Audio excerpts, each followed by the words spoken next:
Olá, meu nome é Thiago, acadêmico do quarto semestre do curso de Direito, da turma B.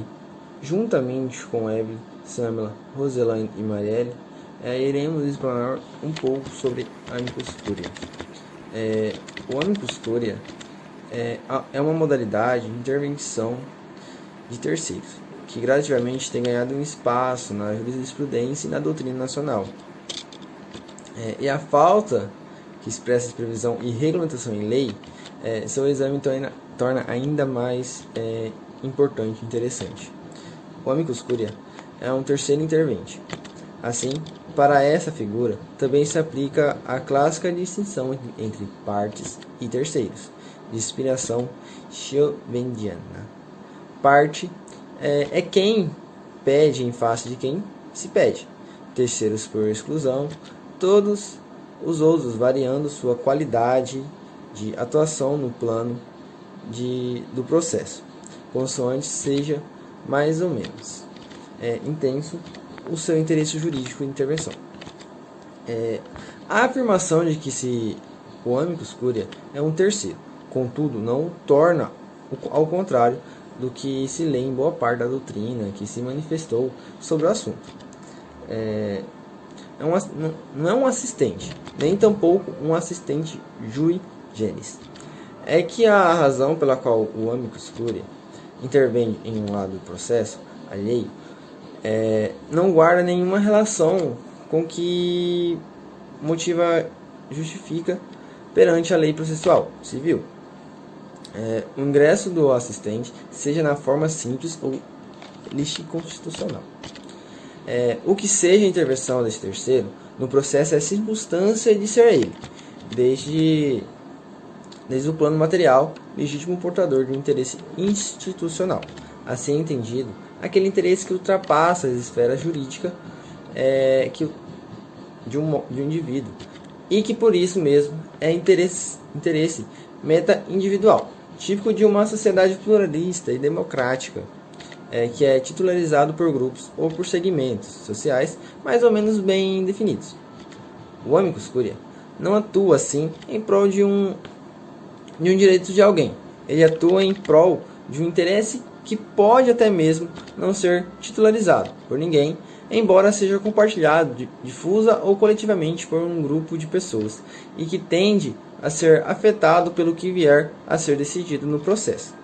O chamado interesse institucional autoriza o ingresso do amicus curiae em processo alheio, que a decisão a ser proferida leva em consideração as informações disponíveis sobre os impactos do que será decidido perante aqueles grupos que estão fora do processo e que, pela intervenção aqui discutida, conseguem dele participar. Nesse sentido, não há como negar o amicus curiae uma função de legitimação da própria pretensão da tutela jurisdicional, uma vez que ele se apresenta perante o Poder Judiciário como um adequado portador de vozes da sociedade e do próprio Estado, que, sem a sua intervenção, não seriam ouvidas ou, se fossem, seriam de maneira insuficiente pelo juiz. A atuação do processo do amicus curiae, como se dá com todos os demais intervenientes, vincula-se umbilicalmente à razão de ser da sua própria intervenção, considerando que o norte do seu ingresso é o que aprimorar a decisão judicional a ser proferida, levando o Estado juiz informações complementares que, de outro modo, não seria muito provavelmente de conhecimento seu. Pode ele desempenhar todo e qualquer ato processual que seja correlato ao atingimento daquela finalidade. De nada valeria admitir uma tal intervenção se não lhe fossem reconhecidos correlatos poderes de atuação processual para justificar e atingir a finalidade que a justifica. A falta de um procedimento próprio que regulamenta a forma de sua intervenção não há por que afastar sua admissão à disciplina do Código do Processo Civil. Reserva para assistente, não decorrente de qualquer sorte, de uma observância, qualquer vício ou nulidade processual, O que importa fundamentalmente é que aquele que pretende intervir no processo, na qualidade de amicus curiae, tenha condições de demonstrar a razão pela qual pretende que as partes possam eficazmente manifestar-se sobre o requerimento, viabilizando com isso o proferido de uma escorreta decisão judicial amparada pelo contraditório. O amicus curiae é um terceiro que intervém no processo com o intuito de fornecer subsídios ao órgão jurisdicional no julgamento da causa. Pode ser uma pessoa natural, jurídica, um órgão ou até mesmo uma entidade sem personalidade jurídica. A lei exige que para se intervir com o amicus curiae se tenha uma representatividade adequada, ou seja, a pessoa deve ser capaz de representar de maneira adequada o interesse que ela deseja ver protegido no processo. O amicus curiae não é um terceiro imparcial, como no caso do Ministério Público, que intervém no processo como um fiscal da ordem jurídica. Na verdade, ele é um terceiro parcial, que tem como objetivo que uma das partes tenha um resultado favorável sobre a outra no processo.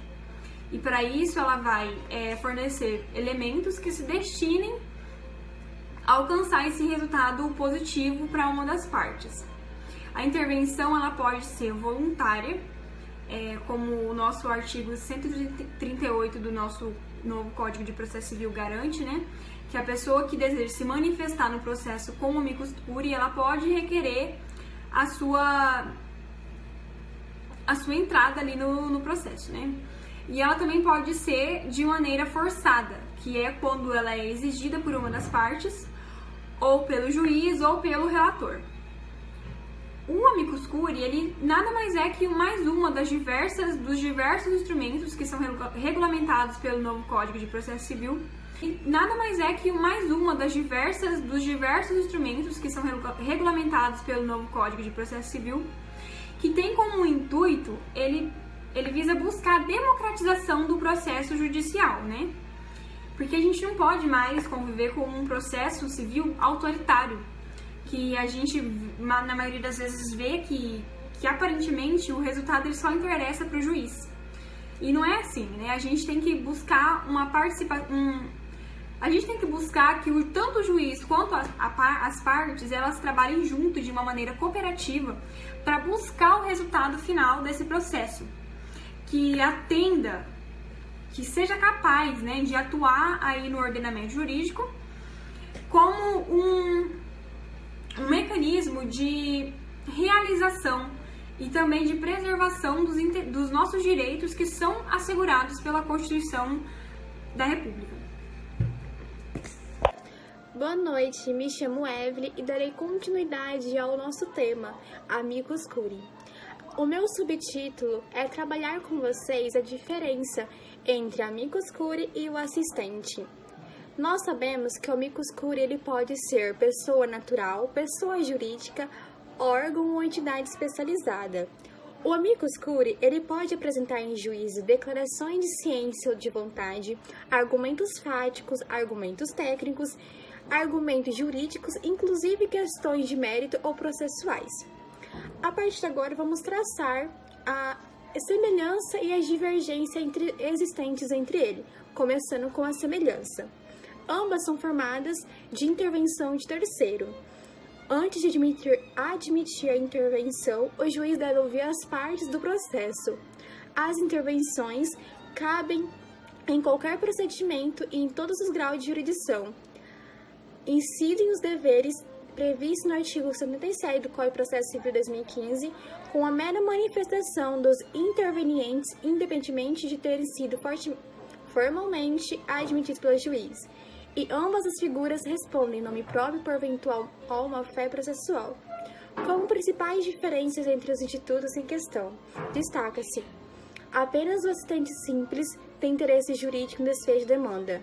O amicus curiae não substitui as partes, ao passo que o assistente simples pode substituir a parte principal, que for revel ou omissa de qualquer modo. Não são idênticos os poderes do amicus curiae e do assistente simples, cabendo ao juiz ou ao relator definir os poderes do amicus curiae, enquanto o assistente simples tem os mesmos poderes do que a parte principal. A intervenção do amicus curiae não altera a competência do juízo, ao passo que a intervenção pela modalidade de assistência simples poderá alterá-la. Quanto à legitimidade recursal, o assistente simples pode interpor todos os recursos disponibilizados às partes principais, enquanto que o amicus curiae tem legitimidade apenas para opor embargos de declaração, inclusive contra decisão que não enfrentou todas as suas alegações, interpor recurso contra decisão que julga incidente de resolução de demandas repetitivas, interpor recurso contra decisão que possa transcender as partes do processo, interpor recurso contra decisão que inadmitiu sua intervenção ou interpor recurso contra decisão proferida em incidente de assunção de competência. O amicus curiae não arca com as despesas do honorário da sucumbência. Assim, um assistente simples, se vencido, deve arcar com as despesas do honorário de sucumbência. O amicus curiae deve ser conferidos poderes mínimos para atuação notadamente. Prazo de 15 dias para apresentar manifestação, enfrentamento de todas as alegações suscitadas pelo amicus curiae, direito de sustentar oralmente suas razões. O amicus curiae não pode contestar a ação, apresentar reconvenção, formular pedido em sentido técnico, realizar negócio processual visando a direito que a lei não lhe concedeu. Ao amicus curiae também cabe o relevante papel de fiscal da ordem jurídica, sobretudo em determinados casos especiais, não sendo este mister monopólio do Ministério Público. É isso, gente. Adiante, vamos verificar a atuação do amicus curiae como fiscal da lei. Boa noite, eu sou a acadêmica Roselaine de Oliveira Alexandre, da turma do 4º B, e eu vou estar dando continuidade acerca da modalidade de intervenção de terceiros por amicus curiae. E eu vou estar centralizada principalmente no papel que o amicus curiae exerce como um fiscal da lei. Bem, primeiramente, tem que ressaltar que o amicus curiae ele se trata de uma modalidade peculiar, diferenciada das demais, né? Por quê? Porque as demais, ou ela admite ou a intervenção provocada ou a intervenção voluntária, uma ou outra. O amicus curiae não, ele pode ser tanto pela provocada quanto pela voluntária. Isso é, pode tanto qualquer uma das partes requerer o ingresso do amicus curiae, o próprio amicus curiae, ou o juiz de ofício, né, requer que ele intervenha no processo para manifestar. E ele também é diferente porque o amicus curiae, ele não intervém nos autos para o interesse individual, mas para interesses institucionais. Essa é a sua principal e essencial característica. Porque, enquanto nas outras modalidades, esses terceiros intervinham por interesses individuais próprios ou para auxiliar uma das partes processuais. O amicus curiae intervém para declarar, manifestar interesses institucionais, coletivos, sociais. Dessa maneira, a gente vê que o amicus curiae ele exerce um papel fundamental, podendo ser considerado uma das essenciais modalidades.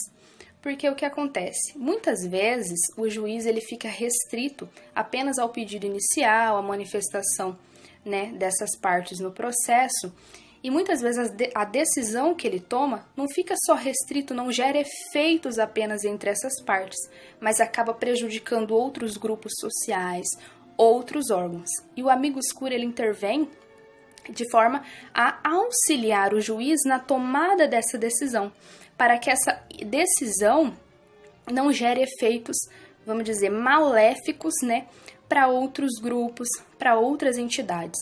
Então, sendo assim, a gente observa, né, o quão relevante e essencial é a manifestação do amicus curiae em determinados processos, né, de forma a auxiliar o juiz e ajudá-lo na sua imparcialidade, na tomada da decisão. Sendo assim, ele é um auxiliar do juízo porque tem matérias que têm grandes repercussões, grande relevância, grandes impactos, né? E aí ele se manifesta no processo, né, relatando, manifestando, opinando acerca dessas próprias repercussões, do objeto daquela matéria, e ajuda o juiz a ter melhores condições de decisão. E para que o amicus curiae intervenha no processo, ele precisa preencher alguns requisitos que estão dispostos no caput do artigo 138 do Código de Processo Civil. O primeiro requisito é acerca da relevância da matéria. Doutrinadores dizem que essa matéria tem que ter relevância do ponto de vista econômico, político, social ou jurídico. O segundo requisito é a especificidade do objeto da demanda.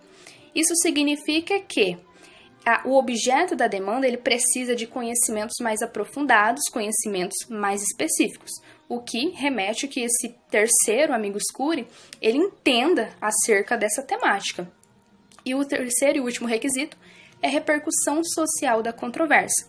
Esse último requisito ele engloba os outros dois anteriores e, claro, como o próprio nome diz, tem que haver essa controvérsia tem que ser relevante no meio social. Se não preenche esses requisitos, se esse terceiro que for intervir no processo tiver interesses individuais, né, tanto dele próprio ou para auxiliar uma das partes, não cabe ele intervir. Ele tem que intervir como um interesse meta-individual para um interesse coletivo, né, para que ele intervenha como um terceiro nesse processo. Oi, gente, eu sou a Samila Almeida, sou acadêmica do curso de Direito, estou cursando pela FCARP no 4º semestre. E para dar continuidade ao que os meus colegas já falaram anteriormente, eu vou falar sobre o amicus curiae na jurisprudência, como que funciona. Bom, a gente tem aí decisões do STF e do STJ. Primordialmente, nós temos o artigo 128 do CPC 2015, que fala o seguinte: o juiz ou relator, considerando a relevância, a especificidade do tema, objeto da demanda ou repercussão social de controvérsia, poderá, por decisão irrecorrível de ofício ou requerimento das partes ou de quem pretenda manifestar-se, solicitar ou admitir a participação de pessoa natural ou jurídica, órgão ou entidade especializada com representatividade adequada. Vamos grifar essa parte aí. No prazo de 15 dias de sua intimação. Bom, usando desse artigo, o STF e o STJ em algumas decisões pontuaram algumas coisas que hoje elas são aplicadas. Por exemplo, as principais características do amicus curiae, como a gente já viu anteriormente com os nossos colegas, ela trata-se do terceiro representativo de um certo grupo, categoria ou interesse, e precisa de haver ali um aperfeiçoamento da decisão judicial, ou seja, ele só é admitido para que o amicus curiae leve alguns fatos, alguma coisa que vai auxiliar naquele processo. O STF, em 2020, ele decide o seguinte: que não pode propor ação direta ou medida liminar. E ele afirma o seguinte: isso porque não tem legitimidade, logo não pode pleitear por medida cautelar. A gente vai observar que as decisões do Supremo, elas são efetivamente calcadas na atuação do amicus curiae, mas no processo objetivo. Já as decisões do STJ, ela é calcada no amicus curiae enquanto processo subjetivo, ok? Então, o STJ, recentemente tratou, os exemplos que eu vou trazer aqui, da Defensoria Pública e da OAB. E, em 2018, a decisão mais recente do STF é a decisão que inadmite o amicus curiae irrecorrível. Então, ele fala o seguinte, deixa eu só pegar a cola aqui para vocês verem. É irrecorrível a decisão denegatória do ingresso no feito com o amicus curiae. Assim, tanto a decisão do relator que admite, como a que inadmite o ingresso do amicus curiae é irrecorrível. Então, se admitiu ou se não admitiu, não tem recurso, tá? Não é recorrível. Regra geral, o amicus curiae pode intervir no processo até antes de liberado o processo para ser incluído na pauta de julgamento. Então, até antes ele pode acontecer. O amicus curiae não poderá intervir se o processo já foi liberado pelo relator. Se foi liberado, não tem volta, tá, gente? Já foi liberado. E na questão da OAB, a OAB não pode intervir com uma amicus curiae em causa que não tem potencial para gerar efeito multiplicador e envolve apenas direitos individuais. Então, assim, a OAB ela não vai poder intervir.